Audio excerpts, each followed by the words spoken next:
नमस्ते और प्रणाम दोस्तों।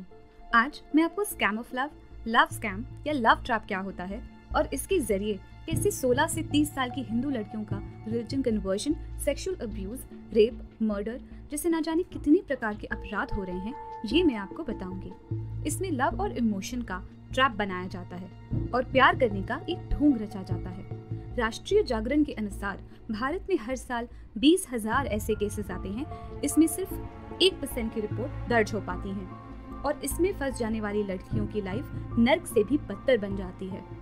ये कैसे होता है, ये जानने से पहले अल तकिया या दावा क्या होता है, ये जानना जरूरी है।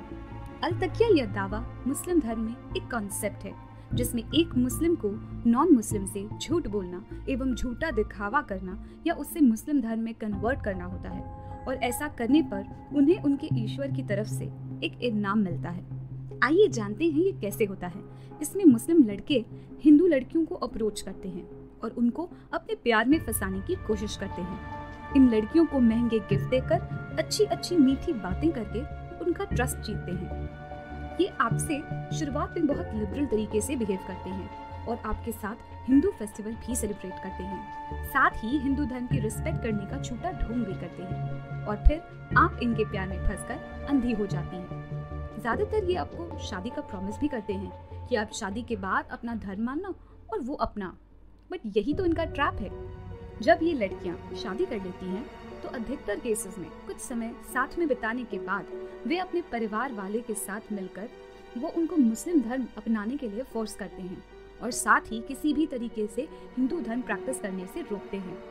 इसके लिए वह लड़की को टॉर्चर करते हैं और साथ ही उनकी प्राइवेट फोटोज और वीडियोस लीक करने की धमकी देते हैं। ज्यादातर ऐसे केसेस में शादी के बाद लड़कियों के माता पिता उनको त्याग देते हैं और वो उनके पास वापस भी नहीं जा पाते और अपने प्रेमी के दबाव में पुलिस को भी रिपोर्ट नहीं कर पाती। वो अपने दुर्भाग्य को स्वीकार कर लेती हैं और बाकी जिंदगी बदहाल तरीके से जीती हैं। कुछ लड़कियां जो विरोध करती हैं उनका या तो रेप कर दिया जाता है या मर्डर कर दिया जाता है या फिर प्रोस्टिट्यूशन में धकेल दिया जाता है। जैसा कि जमशेदपुर की चायनिका के साथ हुआ। उसके प्रेमी डॉक्टर मिर्जा रफीक उल हक ने इसलिए उसका मर्डर कर दिया क्योंकि उसने मुस्लिम धर्म को स्वीकार नहीं किया। प्रयागराज की हिना तलरेजा को उसके पति अदनान ने सिर्फ इसलिए उसका गैंग रेप और मर्डर करवा दिया क्योंकि हिना ने अपने प्रेमी की दूसरी शादी पर सवाल उठाए थे। जो लड़कियां ये सोचती हैं कि उनका प्रेमी ऐसा नहीं है, तो चायनिका, हिना, खुशी परिहार, मानसी दीक्षित और न जाने कितनी लड़कियों को भी ऐसा ही लगता था। लेकिन इन सब का अंजाम क्या हुआ? किसी का रेप, किसी का मर्डर, किसी को प्रोस्टिट्यूशन में डाल दिया गया। मैं पूछती हूँ कि क्या गारंटी है कि आपका प्रेमी शादी के बाद आपको आपका धर्म मानने देगा और आपका भी अंजाम ऐसा नहीं होगा? सिर्फ माता पिता का प्यार ही अनकंडीशनल होता है, बाकी हर प्यार का कोई मतलब होता है। और अगर आपका प्रेमी आपको ये बात बोले कि आप शादी के बाद अपना धर्म मानना और आपको धर्म परिवर्तन की जरूरत नहीं, तो ये एक सरासर ढोंग है क्योंकि आपको आपकी प्रेमी से शादी या निकाह होते ही आपका ऑटोमेटिकली रिलीजन कन्वर्जन हो जाता है, क्योंकि मुस्लिम धर्म में निकाह सिर्फ दो मुस्लिम के बीच में ही हो सकता है। तो आपके निकाह करते ही आपका धर्म परिवर्तन हो जाता है। इसलिए मुस्लिम से शादी या निकाह करना ही आपका धर्म परिवर्तन है। आपका रिलीजन कन्वर्जन करना एक विचारधारा है जिसका आधार इनका धर्म और इनकी धार्मिक पुस्तकें हैं। इससे कोई फर्क नहीं पड़ता कि आपका प्रेमी इंजीनियर हो, डॉक्टर हो, फोटोग्राफर हो या मैनेजर हो, या चाहे कितना भी भोला भाला दिखता या बनता हो, क्योंकि चेहरे और बातों से किसी की भी असलियत नहीं पहचानी जा सकती। इनका बस एक ही मकसद होता है, कैसे भी करके आपका धर्म परिवर्तन करना और ऐसा ना करने पर आपके साथ दुष्कर्म करना। मैं कहती हूँ कि आप क्यों किसी मुसलमान से शादी करो। एक तरफ जहाँ हिंदू धर्म में स्त्री को देवी माना जाता है, तो दूसरी तरफ आपको हिजाब या बुर्खे में बांधा जाता है। ट्रिपल तलाक, जिसमें आपको बिना आपकी मर्जी से तलाक दे दिया जाता है। निकाह हलाला जैसी कुप्रथा, जिसमें आपको तलाक के बाद गैर मर्द से संबंध बनाना पड़ता है और बिना आपकी मर्जी के आपका प्रेमी 4 बीवियां और रख सकता है। और आपके प्रेमी द्वारा आपको टॉर्चर करने पे आप बिना अपने प्रेमी की मर्जी से तलाक भी नहीं ले सकती। साथ ही आपके काफी संवैधानिक अधिकार अर्थात कॉन्स्टिट्यूशनल राइट्स भी खत्म हो जाते हैं। इसका सिर्फ एक ही उपाय है जिससे आपका भविष्य, धर्म और पहचान सुरक्षित हो सकती है। आप शादी से पहले एक एफिडेविट पर अपनी 4 कंडीशंस अपने प्रेमी से डिक्लेयर करवाइए। पहली, आपका प्रेमी स्पेशल मैरिज एक्ट से आपसे शादी करेगा। दूसरी, वो आपसे शादी के बाद आपका धर्म परिवर्तन नहीं करेगा और ना ही आपको आपका धर्म मांगने से रोकेगा। तीसरी, आपके बच्चों का धर्म आपके धर्म के अनुसार होगा और न ही वो बिना आपके अनुमति के अपने बच्चों का कन्वर्शन कर सकता है। चौथी, आपके प्रेमी की कुल संपत्ति में आधा हिस्सा आपका होगा। एफिडेविट आप वकील की मदद से बनवा सकती हैं, अपने अनुसार और भी कंडीशंस जोड़ सकती हैं। अब अगर आपका प्रेमी सच में आपसे प्रेम करता होगा तो इस पर साइन जरूर करेगा, और अगर उसका मकसद आपका कन्वर्शन का होगा तो ये साइन करने से इग्नोर कर देगा। याद रखिए, साइन जरूर कराएं, क्योंकि इनके वादों की कोई गारंटी नहीं होती। और अब जाते जाते दिल्ली की नेहा श्रीवास्तव, जो कि स्वयं एक लव स्कैम की सर्वाइवर हैं, उन्हीं की जुबानी बताएंगी कि उनके साथ क्या हुआ। वीडियो पूरा देखिएगा। मेरा नाम नेहा है, मैं पुराड़ी की रहने वाली हूँ।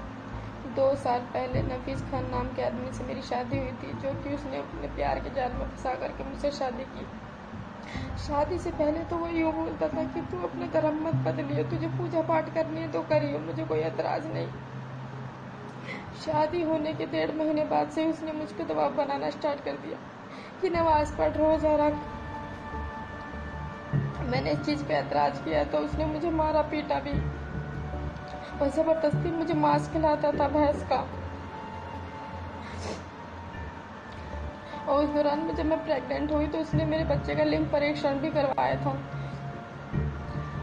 तो डॉक्टर ने कहा कि लड़का है, तो उसने मुझे कुछ नहीं कहा। जैसे ही मेरी बेटी पैदा हुई उसके बाद से ही उसने और भी ज़्यादा मुझे परेशान करना स्टार्ट कर दिया। कहने लगा रोज़ा रख, नमाज कर, नहीं तो मुझे तेरी ज़रूरत नहीं, मेरे घर से निकल जा, नहीं तो मीट खा, तू अभी पक्की मुसलमान नहीं बनी है, गौ मांस खा, भैंस का मांस खा, तब जाके तू मुसलमान बनेगी।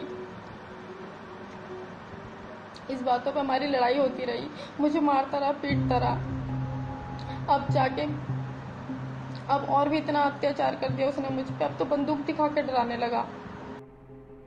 देखा आपने कैसे ये झूठी कस्में खाते हैं, और इनके धर्म में तो आपको मूर्ख बनाने के लिए अपने ईश्वर, धर्म और धार्मिक पुस्तकों की झूठी कस्में खाना भी सामान्य बात है, और यही तो तकिया है। अब जो कोई भी ये वीडियो देख रही है या उसकी कोई दोस्त ऐसी कोई रिलेशनशिप में है तो उसको ये वीडियो शेयर करें और दिखाएं, उन्हें समझाएं। आप सबसे रिक्वेस्ट है कि ये वीडियो हर फैमिली ग्रुप में और गर्ल्स ग्रुप में शेयर करें और उन्हें दिखाएं, ताकि सब लोग जागरूक हो सकें और जो भी लड़कियां इसमें फंसी हैं उनकी आंखें खुल सकें। ये वीडियो खासकर 14 से 18 साल की लड़कियों को ज़रूर दिखाएं, ताकि वो ऐसे ट्रैप्स में फंसने से पहले ही सतर्क रहें। अगर आप हमारे सोशल मीडिया वॉलंटियर बनना चाहते हैं तो हमारे फेसबुक ग्रुप को ज्वाइन कर सकते हैं। हमारे पास 2 ग्रुप्स हैं, एक सिर्फ लड़कियों के लिए और दूसरा सबके लिए। लिंक में एक एफिडेविट भी है, उसे आप डाउनलोड कर सकते हैं, और हमारे पास ऐसे लव स्कैम के कुछ 100 से ज़्यादा केसेस की PDF है, उसे भी आप डाउनलोड कर सकते हैं। वीडियो के नीचे लिंक में हमारे YouTube चैनल, फेसबुक, इंस्टाग्राम और ट्विटर पेज की डिटेल्स हैं, जिन्हें आप लाइक, फॉलो, सब्सक्राइब करना न भूलें। तब तक के लिए धन्यवाद। जय भवानी।